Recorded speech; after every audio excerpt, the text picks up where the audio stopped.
Day one of posting political fanfic until they release the Epstein files. This story is a scandalous doomed yaoi between Donald Trump and his VP J.D. Vance.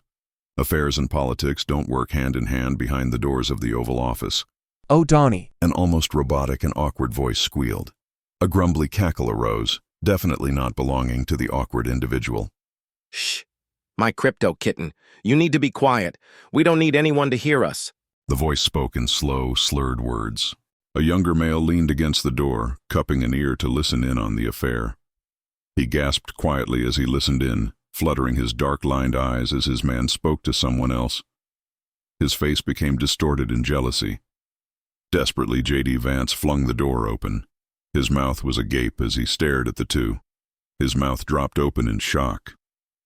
Elon was atop Donald's lap, a pair of cat ears sitting on his head and what only seemed to be a cattail coming out from his peach. Disgusting. He yelped and shyly looked at Donald, face flushed, scrambling off the orange man's lap. You're cheating on me? Vance screeched, rage bubbling. Trump's face twisted in distaste as he watched Elon run. His eyes shifted to the broken Vance. What? He let out a slight chuckle. Vance's eyes welled up with tears, eyeliner streaking down his cheeks. What do you mean? What? He sniffled.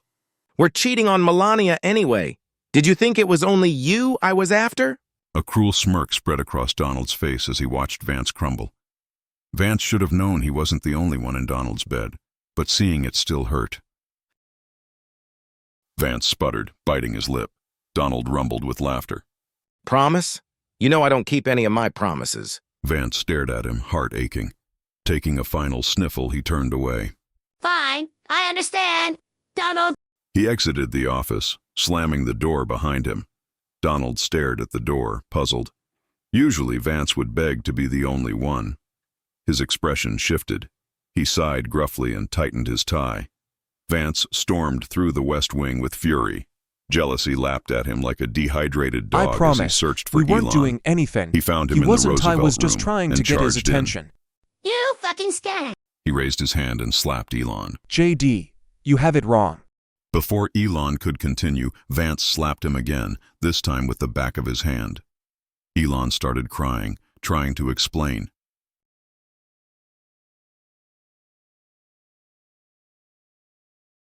Elon whined. Liar? Vance screamed and went to strike again. Before he could, a hand caught his wrist. Confused, Vance turned and met Donald's gaze. Enough. Donald huffed. Vance's love boiled into lustful rage. Get off of me! He hissed. Donald raised an eyebrow. Vance struggled to break free, only for both wrists to be trapped. In a furious haze, he spat at Donald. Immediately, Trump shoved Vance against the wall. Excuse me? He clicked his tongue. Vance's rage simmered into fear. Mr. President, I am so sorry. His words slurred as his wrists were held tight, jaw gripped. A whimper escaped as he stared into Donald's pig-like eyes. That's enough from you. Trump growled, sending shivers down Vance's spine and elsewhere.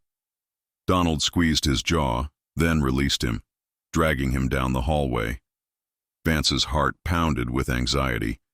He was thrown into his own office, landing on the stained couch. Donald followed, towering over him. Vance was trapped between the couch and Donald's frame. Trump raised a hand and slapped him harshly. A yelp escaped Vance, who clutched his swelling cheek, glancing sideways at Donald, biting his lip to hide the pain. Don't look at me like that. Donald glared, grabbing his chin. I'm sorry. Vance hiccuped, placing his hand on Donald's wrist. Donald leaned in, their faces inches apart, a faint scent of Big Mac on his breath. I'm sorry I was with Elon. I should have known how much it'd upset you. Vance gave a breathy laugh. It did? He knew it'd happen again. With a sigh, he wrapped his arms around Donald, shifting his legs as his too short pants rode up above his crew socks. Make me feel better, please? Donald furrowed his brows, fake tan crumbling. Vance, it's broad daylight. You know we can't... Vance groaned, interrupting. Just close the door and lock it. Donald shook his head, disapproving, then gave in. Fine, my Ohio orphan.